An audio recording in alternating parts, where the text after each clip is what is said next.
అందమైన చర్మ సౌందర్యం మీ సొంతం. Second aqua radiance deep cleansing gel. Like ఒక చెట్టు ఉంది, నువ్వు రాళ్ళు తీసుకొని కొడుతున్నావు, ఏదో ఒక పండు రాలాల్సిందే కదా. 49 రాళ్ళు నీకు టార్గెట్ కి తగలకున్నా ఒక్కటైనా మామిడి పండు ఏదో రాలుతుంది, ఫ్రూట్ఫుల్ రిజల్టే ఉంటది.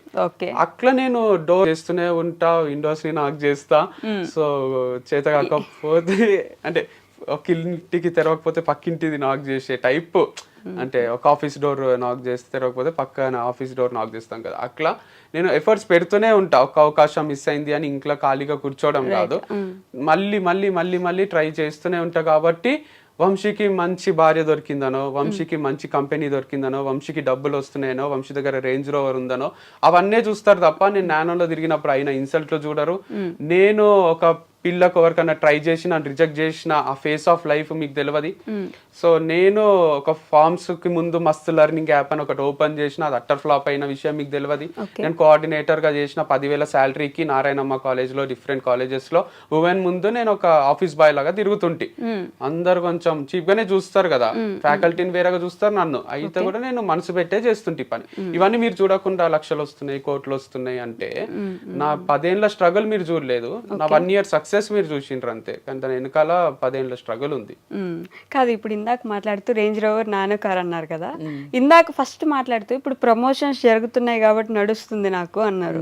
మరి రేంజ్ రోవర్ ఉంది మీకు, ప్రమోషన్స్ మీద ఆధారపడి బ్రతకాల్సిన అవసరం ఏమొచ్చింది? రేంజ్ రోవర్ ఉన్న వాళ్ళు ప్రమోషన్స్ మీద బతుకుతున్నారంటే ఎవరో నమ్మరు. ఫస్ట్ రేంజ్ రోవర్ లో డీజిల్ పోయాలంటే పని చేయాలి కదా, చాలా ఖర్చు అవుతుంది. అది 7-8 కిలోమీటర్లే ఇస్తుంది మైలేజ్. రేంజ్ రోవర్ కొనుక్కున్నారు కదా ముందే. ఫ్యాక్ట్ మేము కొన్నది ఇద్దరం కలిసి లాంగ్ బ్యాక్, 6 years బ్యాక్ కొన్న, 5 years బ్యాక్ 2019 రేంజ్ రోవర్. అది దానికి ఈఎంఐలు కట్టి కట్టి కట్టి ఇప్పుడు మా సొంతమైంది తప్ప దానికి చాలానే కష్టమైంది.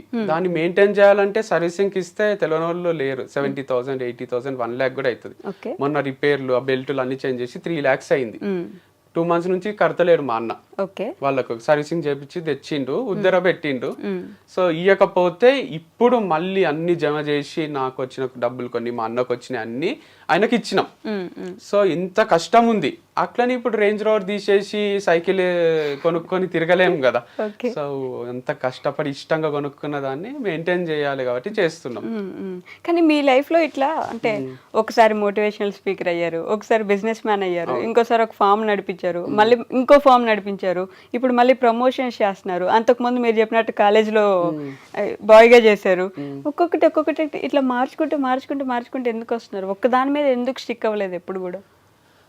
నేను స్టిక్ అయ్యా కావాలనుకున్న పరిస్థితులు స్టిక్ గా అనియలేదు చాలా సార్లు. ఇప్పుడు టీచింగ్ చేసిన తర్వాత నేను దీనికోసం పుట్టలేదు అనిపించింది. ఇష్టంగానే చెప్పిన సబ్జెక్ట్ కూడా నాకేమి అది బ్లడ్ లో అనువనువున లేకుండే. అంటారు కదా, నచ్చిన పని అన్నా చెయ్యాలి, వచ్చిన పని అన్నా నచ్చినట్టు చేయాలి. నేను వచ్చిన పని నచ్చినట్టు చేసిన. తర్వాత ఒక దగ్గర ఛాన్స్ దొరికినప్పుడు వదిలేసిన. ఎప్పుడు మూవీ ఇండస్ట్రీలో అవకాశం వచ్చింది దిల్ రాజు సార్ దగ్గర. ఇంత పెద్ద అవకాశం, డైరెక్టర్ అయిపోతాం మణిరత్నం లాగా వాళ్ళలాగా మనం అని కంటిన్యూ చేసిన. అమలాపురం పోయినప్పుడు షూటింగ్ లో దాంట్లో కొంచెం ఇన్సల్ట్లు అయితే సార్ కి, డైరెక్టర్ కి, అందరికి చెప్పిన. ఇన్సల్ట్ అయినాయి అంటానే నేను ఇంట్లో డాడీకి చెప్తానే అన్నని అక్కని తిడతారు కదా, అట్లా వాళ్ళందరినీ పిలిచి తిడతారు అనుకున్నా. వంశీని మంచిగా చూసుకోవాలి, కానీ ఫ్యామిలీ వేరు, ఆ ఫిలిం ఇండస్ట్రీలో ఆ ఫ్యామిలీ వేరు అని తర్వాత తిడతారు.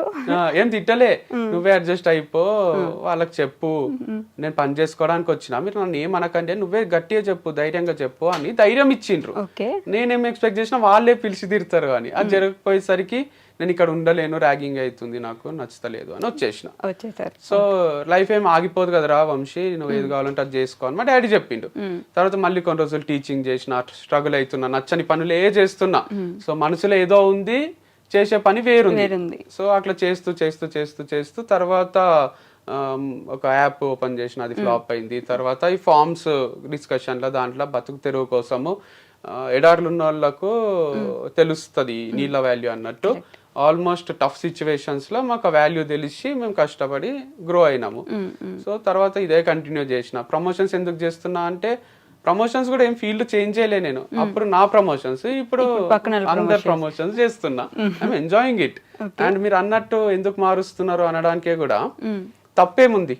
KFC పెట్టిన అతను 60 years కి పెట్టిండు. Okay. ఆయన అన్ని మార్చుకుంటూ వచ్చి ఫ్లాప్ అయ్యి స్టార్ట్ చేసిండు. బిల్ గేట్స్ వాళ్ళు కూడా చాలా లోస్ హైస్ చూసే సక్సెస్ అయిన వాళ్ళు ఉంటారు. ఓకే. ఈవెన్ రజనీకాంత్ కూడా కండక్టర్ గానే చేసిండు కదా. అరే కండక్టర్ గానే ఉండాల్సిందే, ఒకటే ఫీల్డ్ లో నువ్వే బస్సులు కొనుక్కోవాల్సిందే, వేరే కండక్టర్లను తీసుకోవాల్సిందే అంటే సూపర్ స్టార్ కాడు కదా.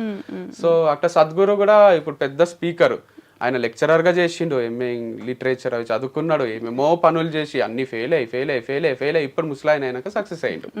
సో అట్లా పెద్ద పెద్ద సక్సెస్లు చూసిన వాళ్ళందరూ 100 పనులు ట్రై చేసిన వాళ్ళే ఉంటారు. ఓకే, అట్లా 100 పనులు ట్రై చేసి ఎక్కడో దగ్గర ఆగుదాం అనుకుంటున్నారు.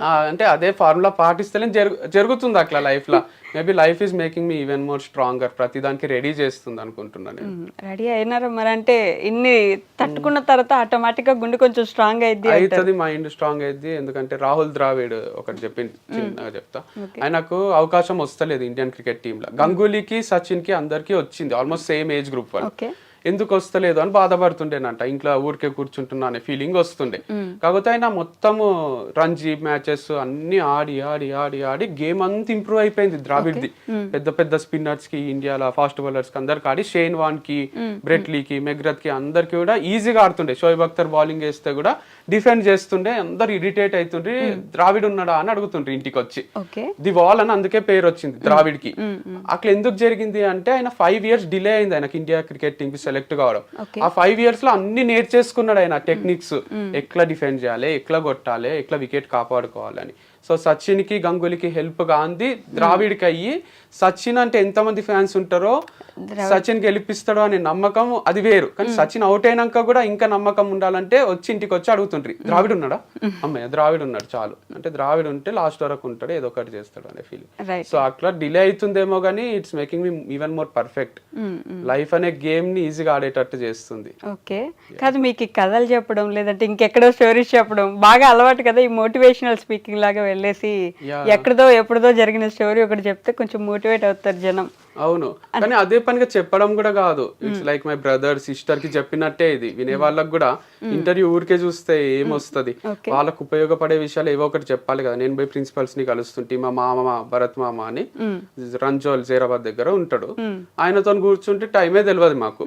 సో ఆయన కొన్ని విషయాలు చెప్తాడు, మాకు ఇక లైఫ్ టైం యూజ్ అవుతాయి అవి. అట్లా కొందరు పర్సన్స్ ఉంటారు లైఫ్ లో. ఈవెన్ మా డాడీ కూడా చాలా విషయాలు చెప్పిండు. నిన్న పూరి జగన్నాథ్ గారిది వింటుంటే, మనము ఏదో అనుకుంటున్నాము, మనం మార్స్ లో పోయి ల్యాండ్ కొంటామా, ఈడ ఎందుకు కొన్ని ఏదో ఫీల్ అవుతున్నారు, మనం వదిలేసే పోవాల్సి వస్తుంది కదా అని ఒక కాన్సెప్ట్ చెప్తుండు. మా ఫాదర్ కూడా అట్లనే చెప్తారు, లైక్ రెంట్ కి వచ్చినాం, మనము రెంట్ కట్టేసి ఉంటున్నాము, మనం ఏదో ఒక రోజు చనిపోవాల్సిందే, భూమి మీద రెంట్ కడుతున్నాము, 1000 ఏళ్ళు బతకం, మనము 2000 ఏళ్ళు బతకము, సో ఈజీ తీసుకోండి, అందరు వెళ్ళిపోవాల్సిందే అన్నట్టు మాట్లాడుతుంటారు. నేను కూడా దిల్ రాజు సార్ దగ్గర ఆఫర్ వదిలేసినప్పుడు కొటేషన్ రాసింటి, ఆ మూమెంట్ కి బాధ కావద్దని. ఏమున్నోడు ఏం లేనోడు ఇద్దరు చచ్చిపోతారు. ఏమున్నోడు అంటే AIM ఇంగ్లీష్ లా, ఏమున్నోడు గోల్ ఉన్నోడు, ఏం లేనోడు అంటే తెలుగులో ఏం లేనోడు అంటే ఒక గోల్, ఒక అంబిషన్ లేనోడు, ఉట్టిగా బతికేస్తున్నాడు, ఏదో సాధిద్దామని సాధించినోడు, అన్ని చేసేటోళ్ళు ఇద్దరు చచ్చిపోతారు. నీకెందుకు బాధ, లైట్ తీసుకో, లైఫ్ అనేది ఏం పర్మనెంట్ కాదు, ఇట్స్ టెంపరీ అని. బట్ ఇట్స్ లైక్ గోల్ ఉండడమే బెటర్. మెచ్యూరిటీతో పాటు అవి కూడా అర్థమవుతున్నాయి. సో గోల్ లేకుంటే ఎట్లా బతుకుతున్నాం, ఏం బతుకుతున్నామో అర్థం కాదు. రోజు ఫుల్ బాటిల్ దాగి పండుకోబుద్ది అవుతుంది, అది తప్పు కదా, లివర్ ఖరాబ్ అవుతుంది, మనకి ఎఫెక్ట్ మన ఫ్యామిలీ మెంబర్స్ కి. కానీ ఒక సైడ్ మీరు అన్నట్టు నిజంగానే మోటివేట్ అయ్యే వాళ్ళు ఉంటే, ఇంకో సైడ్ మా తలనొప్పి వచ్చాడు ఏదో ఒకటి చెప్తాడు మళ్ళీ ఇప్పుడు అనుకునే వాళ్ళు కూడా ఉంటారు. నాకు తెలుసు, కానీ నీడ్లు ఉన్న వాళ్ళకి చాలా హెల్ప్ అవుతుంది లేండి, మంచి మాటలు, మంచి విషయం చెప్పడము.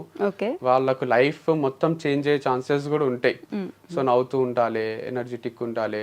సో ఫెయిల్ అయినా ఏం కాదు, ఎండ్ ఆఫ్ లైఫ్ కాదు అనేది ప్రాక్టికల్ గా ప్రూవ్ చేస్తున్నా కదా నేను. అంటే చెయ్యాలని ఇవన్నీ చేస్తలేను, కానీ చాలా టఫే. Company fail, marriage life fail, love fail, ఇది అది అని కాదు, అన్ని ఫెయిల్యూర్ చూసి కూడా పొద్దున్న లేస్తా, తింటా, పని చేసుకుంటా, బతుకుతా, ఒక అకౌంట్ ఉంది, కార్ ఉంది, అన్ని మెయింటైన్ చేయగలుగుతున్నా, అన్ని చేయగలుగుతున్నా, చచ్చిపోతలేను, బాధపడుతూ ఇంట్లోనే కూర్చుంటలేను అంటే మీరు ఎందుకు ఫీల్ అవుతున్నారు? చిన్న చిన్న వాటికి ఎగ్జామ్ లో ఫెయిల్ అయినాము, లైఫ్ లోనే ఫెయిల్ అయినా కదా. బట్ స్టిల్ నేను లివింగ్ ఎగ్జాంపుల్, మొత్తం ఫెయిల్ అయ్యి కూడా సక్సెస్ కదా. ఫెయిల్ అయ్యితూ అక్కడ కూడా ఉండిపోవడం వేరు, ఇట్లా లేచి మళ్ళీ బయటకు వచ్చి ఏదో ఒకటి ట్రై చేయడం వేరు. అదే నేర్పిస్తారు కదా, పడడం ఫెయిల్యూర్, లేవడం సక్సెస్ కదా. కరెక్ట్. సో అది అర్థం చేసుకుంటే అందరూ ఫాలో కావాలి ఈ రోజేనా. అంటే పడుతూనే ఉంటారు, మళ్ళీ లేస్తున్నారు కదా, ఈ లేచే టైం అంత ఈజీ కాదు. ప్రతిసారి మోటివేట్ చేసి ఏం కాదు నాన్న మేము ఉన్నాం అని మిమ్మల్ని మోటివేట్ చేసేది ఎవరు? Most of the times my brother. Okay.